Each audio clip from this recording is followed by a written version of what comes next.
Now you're going to say Happy New Year? Yes. Well, I'll say it like a normal person.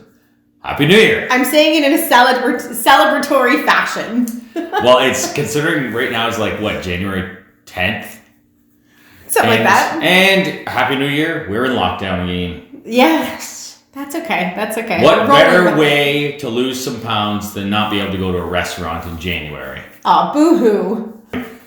Time for an update on the property. Yeah, tell me. So just because I haven't done an update video, as you know, that doesn't mean the property's not updated. Is this going to be the update video? It's just, yes, of course. Okay.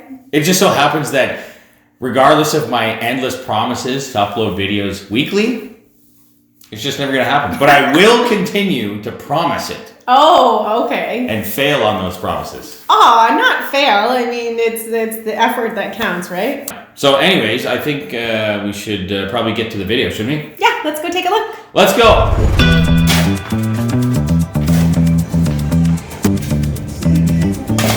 I'm just like pulling out all the old wires down here and getting everything separated from the upstairs. This is what we find pretty much every single time we do this. So just take a look up here. My tester. Testing these wires, they're live. But look at the joints. Right? Like that's just taped together. There's no morettes. It's not in a junction box. It's in the ceiling. Then there's another one right here. Same thing. Like that's almost touching this air return. Look. Right? Live. We're gonna be making a bit of a mess with some of the wiring upstairs is good, but it's tied in with circuits that have all of this bullshit going on down here. Anyhow, just wanted to show you that. We're gonna cut the beam there and there, remove it, put a header in the ceiling so we gain that area, and then there's that remaining piece of that beam is supported by a post. So we have to do these footings here just to take that weight load. What else are we doing? We're going to cut this opening here. We're going to cut it a little wider. We're taking out one course of the block. There's a wood header, wood lintel above, but it's not going to be supported properly because we're going to widen the opening. So we're going to pull the one out there, put in a longer one so it's bearing on the new larger opening, bearing on the block that is. And then also we're cutting in our egress window. Pulling hair here outside right now. There's a deck built over this, so they're just going to start peeling back some of those deck boards to get it out of the way, so we can get the saw in there and cut that from the outside.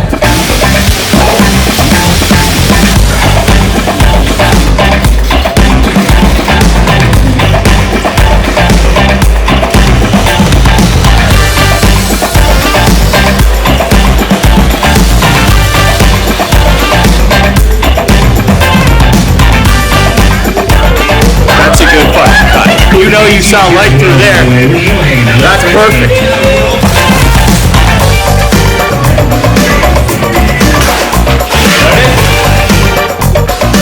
Never.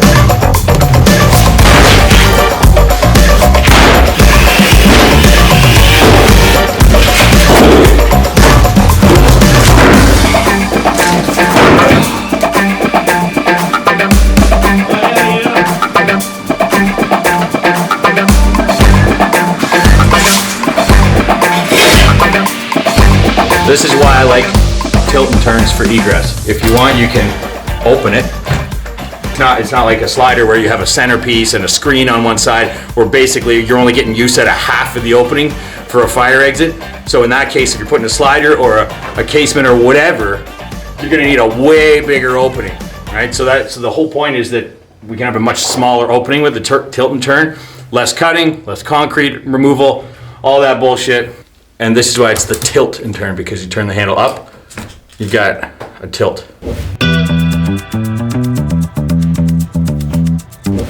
So the way this stuff works, it's not a waterproofing membrane, it's a drainage membrane. So, it's gonna get punctures in, it's gonna get rips. That's not the point of it. It's not designed for full-blown waterproofing. It's designed to allow water to drain properly. So normally it goes on the outside of the foundation and it keeps wet soil, organic material off of your foundation. So on the outside, that will run down.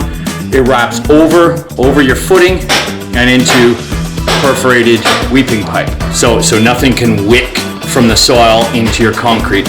And any water that does happen to land on the surface against your foundation, there's an airspace which allows it to run down. It's just got these little tiny legs, little feet on it that hold, the feet go towards the foundation, and then the soil can't compress that membrane. So there's just a small space allows any water down. Works the exact same way on the inside. It will get fastened on the inside. It's gonna come down, wrap over this footing and down, and our big old weeping pipe, our perforated drainage pipe, will be in this trench here. And it will be directed to this pit over here. We'll pump the water up and out.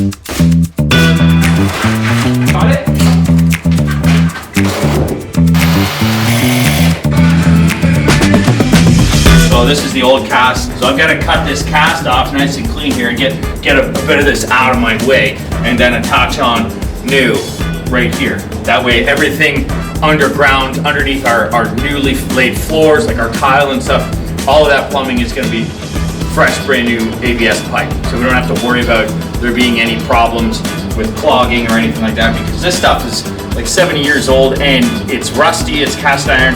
We don't usually work with it.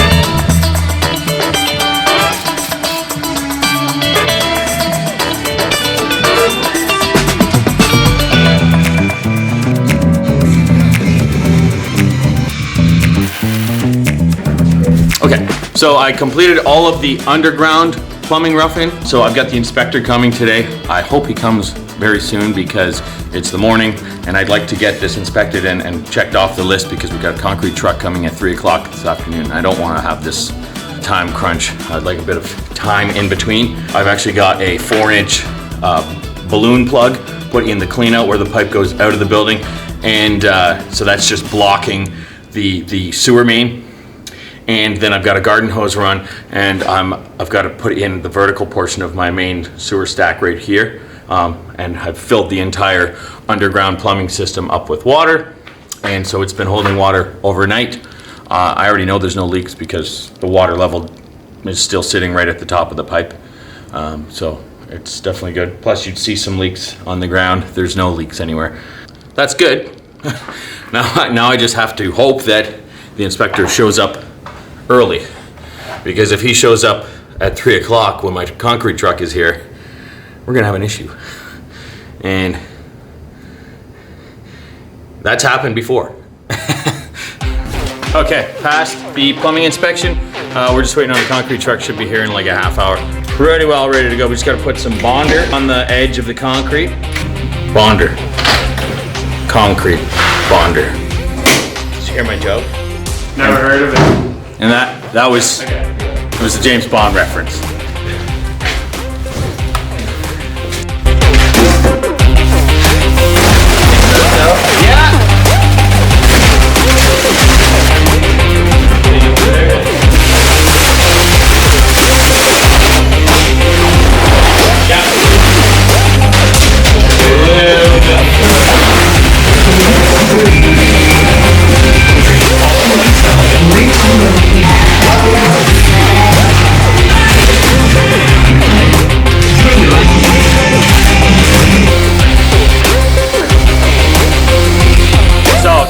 Subfloor, ground core subfloor, Highly recommended if you've got some small amount of moisture issues in your basement, but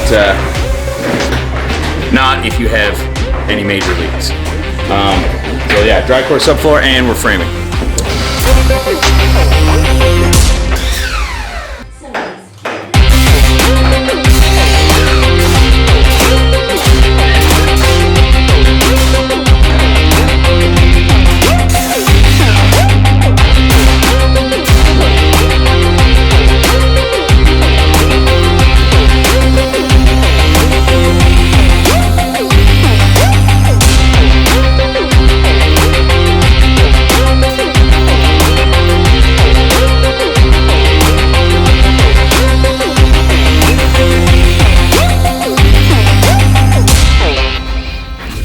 So I hope you guys like the update video. I'm going to do my best to keep updating as much as possible, but as you know, I'm terrible with my editing and getting things up and online. This is your New Year's resolution that you're going to break before you even started it? Okay. Is that what just happened? You don't have to immediately start cutting me off when I'm talking. You could at least let me finish this. Actually, do you have any questions or just sarcastic comments? Okay, I do have a question. Yes. What's next? Next, okay, so, well, electrical inspection tomorrow. With spray foam, insulation is being done this Friday. Okay. So if everything just kind of lines up, we'll be drywalling by like Tuesday or Wednesday next week. So yeah, we're like rolling along. Perfect. I love that phase. It's so visually satisfying when you get to like the drywall is on the walls. You can really get a feel for the apartment. Yeah. Yeah, so if you guys have any questions about the project or anything at all, just feel free, please comment below. Share, like, and subscribe. We appreciate it. Thank you. All right. Thanks for watching. We'll see you guys soon. Bye, guys.